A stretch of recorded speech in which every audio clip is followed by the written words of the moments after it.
আপনারা জানেন যে আমাদের মাননীয় প্রধানমন্ত্রী তথা বর্তমান সরকার, বাংলাদেশ পুলিশের আইজিপি এবং আমাদের ঊর্ধ্বতন কর্তৃপক্ষ মাননীয় পুলিশ সুপার এবং আমাদের এসডিএজি স্যারের নির্দেশনা আছে যে আমরা বিকাশ, নগদ এবং ক্যাসিনো তথা মাদক এগুলোর বিষয়ে জিরো টলারেন্স। আমরা এই ইস্যুতে নগদ, বিকাশ, প্রতারক যারা আছেন বিভিন্ন সময় তারা, আপনারা জানেন, বিভিন্ন জেলাতে এই একটা গোষ্ঠী তৈরি হয়েছে যারা বিভিন্ন ভাবে মানুষকে বোকা বানিয়ে প্রতারণা করছে।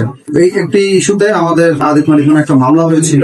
এই মামলার ইস্যুতে আমরা গতকালকে একটি অভিযান পরিচালনা করি, যেটা মাগুরা জেলাতে। সেখান থেকে আমরা 3 জন প্রতারককে গ্রেপ্তার করতে সক্ষম হই।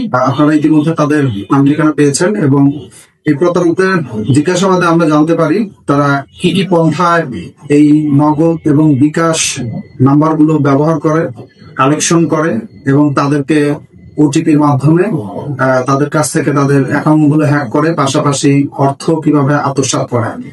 এই ইস্যুতে আমরা তাদেরকে আমাদের ডিবি একটি চৌকস টিম গ্রেপ্তার করে সকালে পৌঁছেছে। আমরা তাদেরকে কোর্টে প্রেরণ করব। ভবিষ্যতে এই ধরনের অভিযান অব্যাহত থাকবে। পাশাপাশি আপনারা জানেন যে এই ধরনের ইস্যুতে জেলা পুলিশ লালমনিরহাট ইতিমধ্যে অনেক বাদী বা যারা ভুক্তভোগী হয়েছেন তাদের নগদ টাকা উদ্ধার করে দিয়েছেন। আপনারা হয়তো আমাদের বিভিন্ন সময় আমাদের পেজে এই তথ্যগুলো দেওয়া থাকে।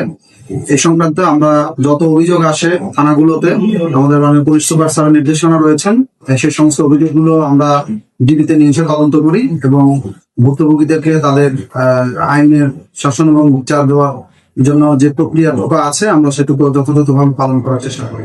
দৈনিক আজকের বাংলা .net